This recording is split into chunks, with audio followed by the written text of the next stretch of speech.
2011년 후쿠시마 사고 다들 기억하시죠? 그 이후로 원자력은 일본에게 오랫동안 봉인된 판도라의 상자 같은 거였어요.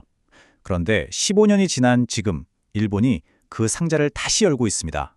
그리고 그 열쇠를 쥔 게 정말 놀랍게도 바로 인공지능 AI라고 합니다. 바로 이 질문이 오늘 우리가 풀어볼 이야기의 핵심입니다.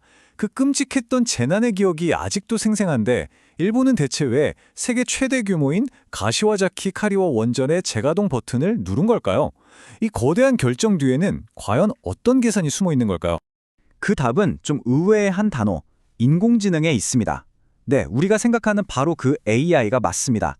어떻게 이 최첨단 기술이 원자력이라는 어떻게 보면 오래된 에너지원을 다시 무대 위로 불러내는지 지금부터 그 거대한 흐름을 한번 따라가 보겠습니다.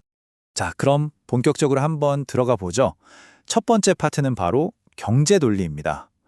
일본이 엄청난 사회적 반발을 무릅쓰고 원전을 선택할 수밖에 없었던 그 강력한 유혹, 그 실체가 대체 뭔지 한번 살펴보겠습니다. 일본 정부를 움직인 세 가지 핵심 동력이 바로 이겁니다.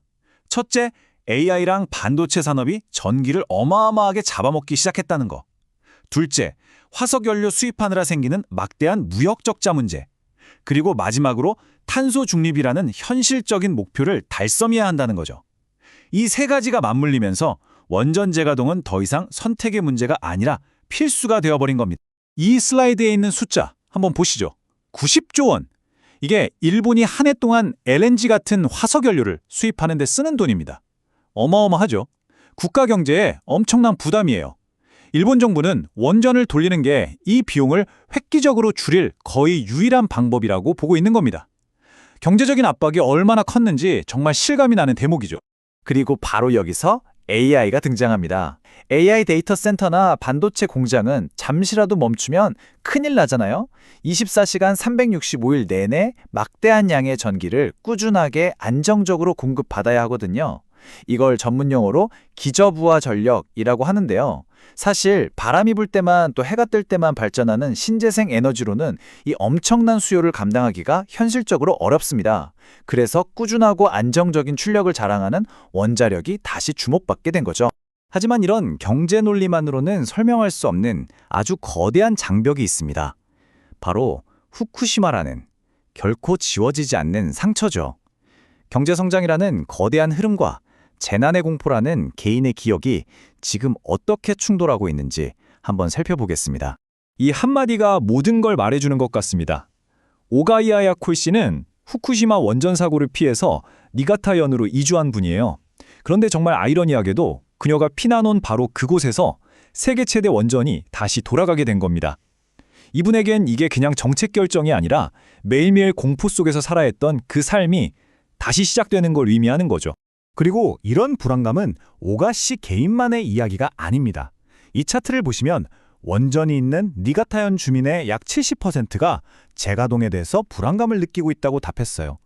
이건 압도적인 다수가 여전히 원전의 안전을 믿지 못하고 있다는 아주 명백한 증거라고 할 수 있겠죠. 왜 이렇게까지 불신이 깊을까요? 첫 번째는 운영사인 도쿄전력, 즉 탭코에 대한 불신입니다. 후쿠시마 사고의 당사자이기도 하고 과거에 데이터 조작 같은 이력도 있거든요. 둘째는 불확실한 대피 계획입니다.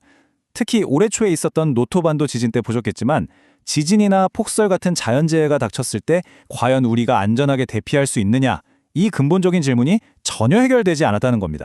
이렇게 경제 논리와 주민들의 불안이 정면으로 꽝 부딪히면서 결국 정치적인 결정이 내려졌습니다. 하지만 그 과정에서 신뢰와 민주주의에는 아주 깊은 균열이 생기고 말았죠. 어떻게 이런 불안한 동거가 시작되었는지 그 과정을 한번 들여다보겠습니다. 이 타임라인이 그 균열을 아주 잘 보여줍니다. 원래 니가타 현지사는 주민투표를 해서 재가동 여부를 결정하겠다고 약속을 했었어요. 그런데 결국 이 약속을 뒤집고 주민들의 직접적인 의사를 묻지 않은 채 그냥 현의회 투표만으로 재가동을 승인해버린 거죠. 당연히 지역사회에서는 이걸 두고 민주주의에 대한 모욕이다 라면서 격한 비판이 터져나왔습니다.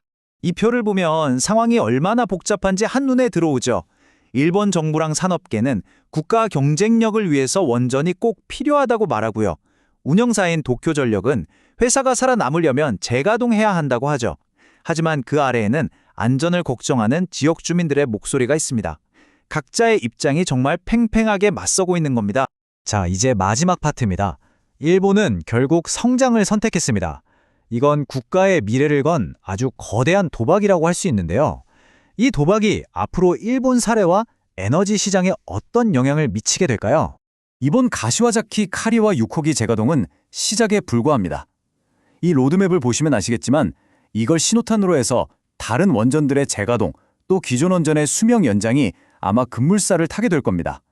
말 그대로 일본 에너지 정책이 원자력으로 완전히 유턴하는 그 순간이라고 볼 수 있는 거죠. 하지만 여기엔 테일리스크라는 아주 치명적인 변수가 존재합니다. 이게 뭐냐면 발생 확률은 극히 낮은데 한번 터지면 모든 걸 잃게 되는 그런 위험을 말해요. 마치 도미노처럼 아주 사소한 안전사고 하나가 경제 논리로 쌓아올린 모든 명분을 와르르 무너뜨리고 걷잡을 수 없는 정치적, 경제적 위기로 이어질 수 있다는 겁니다. 물론 투자 관점에서 보면 긍정적인 면도 있습니다. 단기적으로는 도쿄전력 같은 전력 회사들의 수익이 좋아질 거고요. 장기적으로는 안정적인 전력을 공급받게 되는 데이터 센터나 반도체 기업들이 큰 혜택을 볼 것으로 예상됩니다. 이 결정으로 이익을 보는 쪽은 분명히 존재하는 거죠. 결국 우리는 이 근본적인 질문으로 다시 돌아오게 됩니다. AI가 이끄는 기술 발전과 성장의 유혹, 그리고 재난의 기업과 안전에 대한 요구, 그 사이에서 과연 균형점은 어디에 두어야 할까요? 일본의 이번 결정은 단지 일본만의 이야기가 아니라 기술 발전에 따른 새로운 도전에 직면한 우리 모두에게 던지는 아주 묵직한 질문이 아닐까 싶습니다.